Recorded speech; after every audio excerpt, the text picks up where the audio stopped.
Tanggapin ninyo ang salita na di sa tao nagmula, kundi sa Diyos na dakila.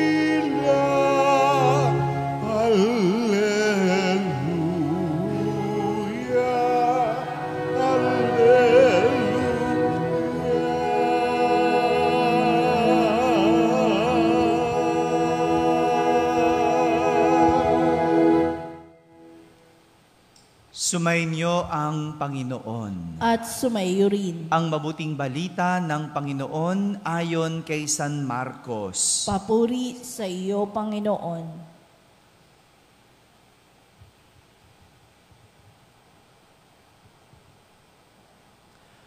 Noong panahong iyon, sinabi ni Jesus sa kanyang mga alagad, "Sinasabi ko sa inyo, sino mang magbigay sa inyo ng isang basong tubig dahil sa kayo ay kay Kristo, ay tiyak na gagantimpalaan.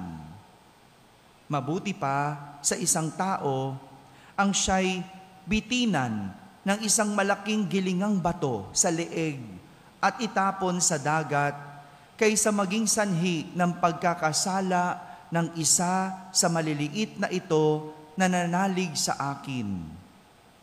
Kung ang kamay mo ang nagiging sanhi ng iyong pagkakasala, putulin mo.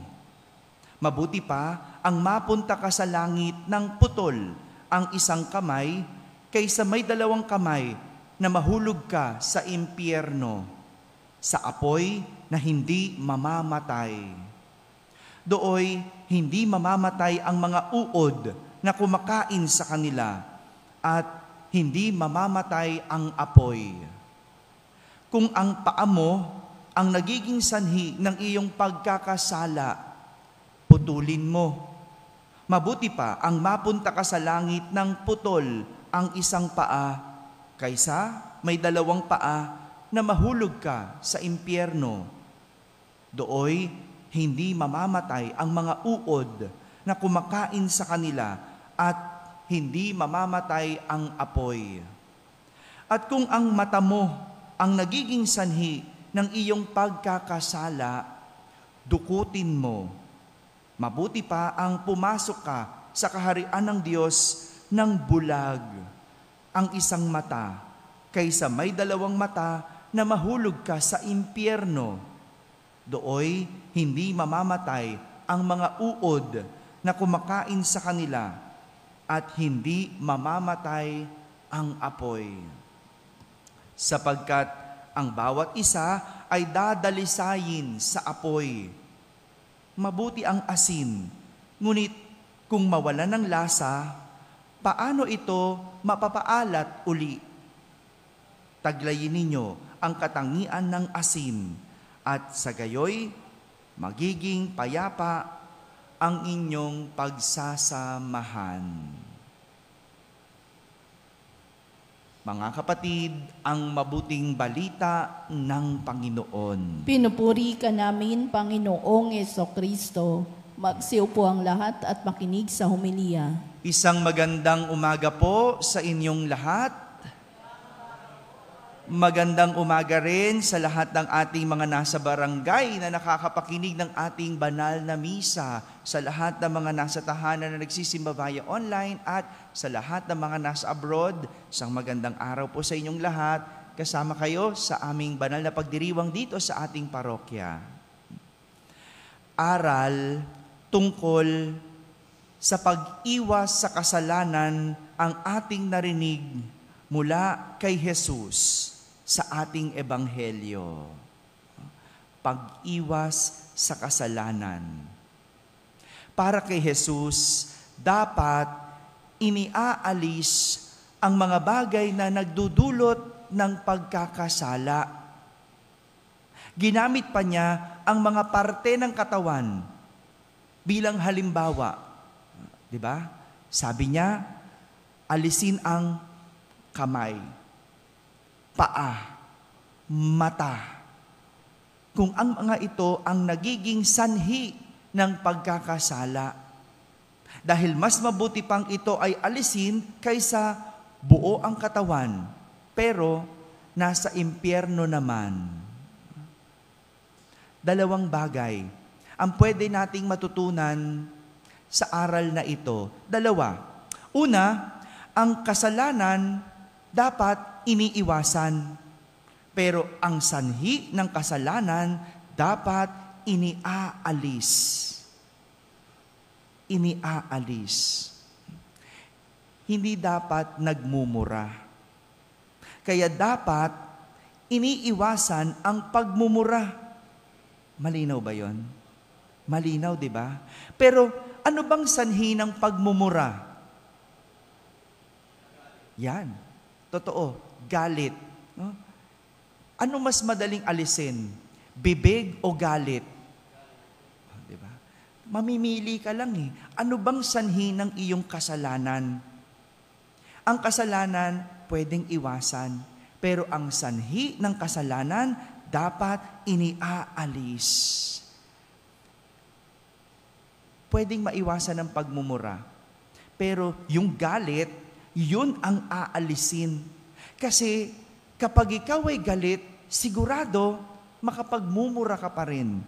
Babalik at babalik ka sa pagmumura. Walang pinagkaiba ito sa pagiging mahalay. Kung ang sanhi ng iyong kahalayan ay ang cellphone, TV o libro, alisin ang mga ito para makaiwas sa kahalayan. Yung cellphone, maganda yan eh. Nilikha yan para mapadali ang ating pakikipag-usap sa tao.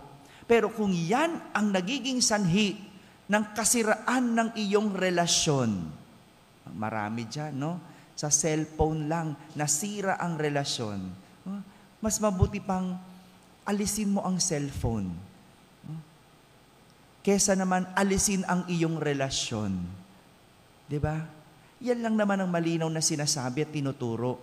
Ang kasalanan pwedeng iwasan, pero ang sanhi ng kasalanan dapat iniaalis. Pangalawang pwede nating matutunan, ang makasalanan sa impyerno parurusahan. Totoo na may impyerno at totoong may kaparusahan. Madalas, inaabuso natin ito. Inaabuso natin ang kabaitan ng Diyos. Kaya wala tayong pag-iwas sa kasalanan dahil iniisip natin, patatawarin tayo ng Diyos. Ito yung sinasabi ni Propeta Sirach sa ating unang pagbasa. Yung nahirati dahil alam niyang patatawarin ng Diyos. Ano ibig sabihin ng nahirati? Nasanay, no? Nakampante, no? Nahirati na, no? Yung kahit na magmura na lang ng magmura, total, mangungumpisal naman ako. Malapit naman na mag-Lent. No? Di ba ganon? Kaya magandang paalala sa atin na merong impyerno. Totoo, mabait ang Diyos. Pero kung ito ay inaabuso, may haharapin tayong impyerno. Ulitin ko po. Totoong mabait ang Diyos. Pero kung ito ay inaabuso, may haharapin tayong impyerno. Kaya magandang mapaalalahanan sa realidad ng impyerno. Hindi para takutin, kundi para iwasan natin. Alam niyo po, nung bata pa kami, tuwing kami ay makahagawa ng mali, kami ay may parusa. Anong parusa? Face the wall. Hindi kami madalas paluin. Pag pinalo kami nung bata, medyo matindi na yon, no? Pero yung mga ibang bagay, face the wall, no? 2 hours. Ganyan, no? Kaya, noon, nung bata ako, nakakainis yun, no? Kasi, ang hirap umiwas sa mali. Pero, tuwing maaalala ko na haharap ka sa dingding, no? Kapag ginawa mo yan, iniiwasan ko na lang. No? Iniiwasan ko na lang. Magandang training din yon. Yung alam mong may kaparusahan, kapag gagawa ka ng mali, at ngayong malaki na ako, wala nang face the wall. Pero, mas malupit ang kaparusahang kapalit. Diba? Bago mo kunin ang hindi sa iyo, isipin mo, anong kaparusahang dulot niyan? Bago ka gumawa ng kasalanan, isipin mo, anong pwedeng maging dulot niyan? Maganda yun dapat ang isipin natin. No? Isipin mo, anong kahihinatnan mo pag gagawin mo iyan? Para makita mo kung dapat mo pang gawin ang isang bagay. Mga kapatid, ang kasalanan dapat iniiwasan. Ngunit ang sanhi ng kasalanan ay dapat iniaalis. Dahil kung hindi, sa impyerno susunugin. Amen?